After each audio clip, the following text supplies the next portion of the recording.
এই তো এর একটু চুল কেটে নি। আরে তুমি কি করলে? কিছু না মশা ছিল। এ তো কিছু একটা করছে। আরে ভাই তুই ওর চুল দিয়ে কি করবি? আর বলিস না ভাই, এই শালির অনেক বেশি দেমাগ। আমি ওকে গার্লফ্রেন্ড বানাতে চাইছিলাম, কিন্তু ও হবেই না, এজন্য ওকে জাদু করব, তারপর ওকে গার্লফ্রেন্ড বানিয়ে নেব। এবার তুই শুধু দেখতে থাক। আরে হঠাৎ করে আমার মাথাটা এমন ঘুরাচ্ছে কেন? আরে এ তো ঘুরে পড়ে গেল।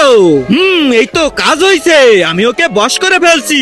এবার দেখ শুধু কি হয়।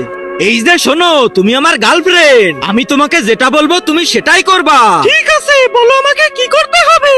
তার আগে আল্লাহকে ভালোবেসে থাকলে ভিডিওটাতে লাইক করে চ্যানেলটা সাবস্ক্রাইব করে দাও। আর যদি না করো তাহলে ভাববো তুমি আল্লাহকে ভালোই বাসো না।